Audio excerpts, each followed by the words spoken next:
नमस्कार, मैं हूं सतीश कुमार मिश्रा और स्वागत है आप सभी का कॉम्पिटिटिव इंग्लिश ट्यूटोरियल के यूट्यूब चैनल पर। कल मुझसे कुछ अभिभावकों के प्रश्न आए थे मेरे वीडियो के कमेंट में और वो सवाल बहुत ही प्रासंगिक और ज़रूरी लगा कि अभी भी ऐसी-ऐसी समस्याएं हैं जिनको संज्ञान में रखना ज़रूरी है और अभी आप क्या सुधार कर सकते हैं। इसमें 5 मुद्दे हैं। पहला, जिन्होंने रजिस्ट्रेशन जिनका छूट गया था पहले राउंड के ई काउंसलिंग के लिए, तो जानकारी दे दूं कि वो भी उनका भी रजिस्ट्रेशन हो सकता है, कब और कैसे इसकी चर्चा हम बाद में कर लेंगे। दूसरी बात हम करते हैं कि किसी किसी का जेंडर गलत हो गया है और अभी भी सुधार नहीं हो पाया है। तीसरी बात है कि अगर आपका कैटेगरी गलत हो गया है। चौथा बात है कि आपने डोमिसाइल गलत अगर भर दिया है और उसका सुधार अभी तक नहीं हुआ है। और पांचवी है कि एनसीएल एनसीएल आपने होम स्टेट का दिया है और सेंट्रल का नहीं दिया है। तो पहली बात यह है कि एनसीएल वाले में प्रॉब्लम आई थी कि बर्थ सर्टिफिकेट में डेट सही है लेकिन आधार में सही नहीं है और फॉर्म में भी सही है जो आपका चाहिए और वो एज ब्रैकेट को मेंटेन कर रहा है।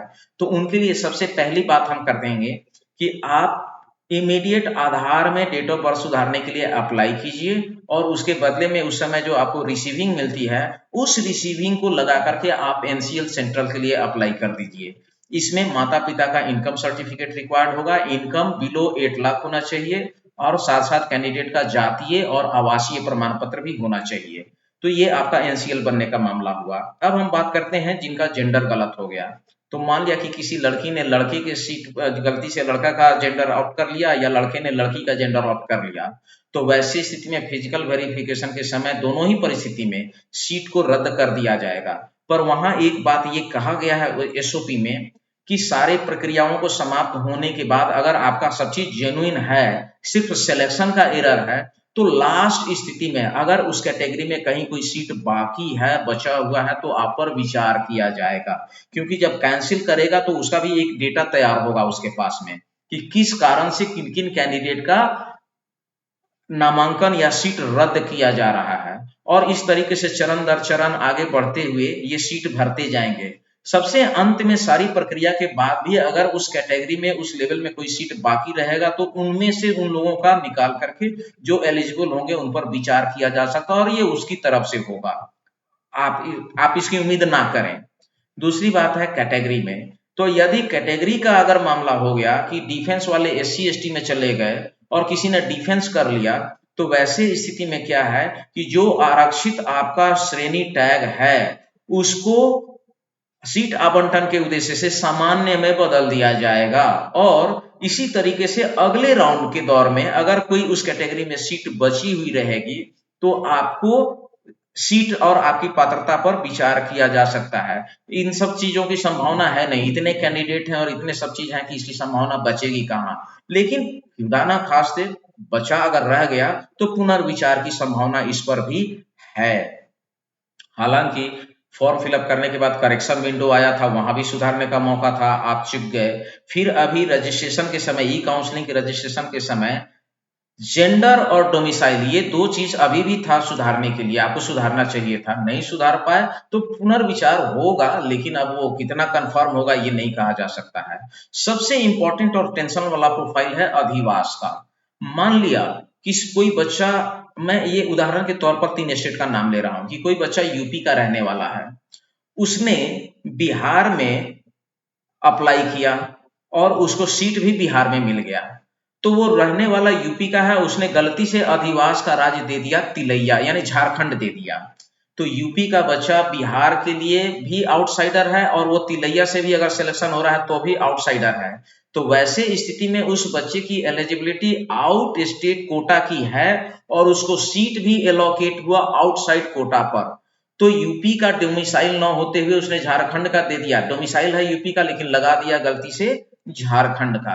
तो वैसे स्थिति में उसकी सीट को कैंसिल नहीं किया जाएगा, बस वो अपना यूपी का डोमिसाइल देगा और वहां उसकी डेटाबेस में AISSE जो है, SAC जो है, वो अपने डेटाबेस में उसके अधिवास के राज्य को सुधारेगा और उसको कंसीडर करेगा।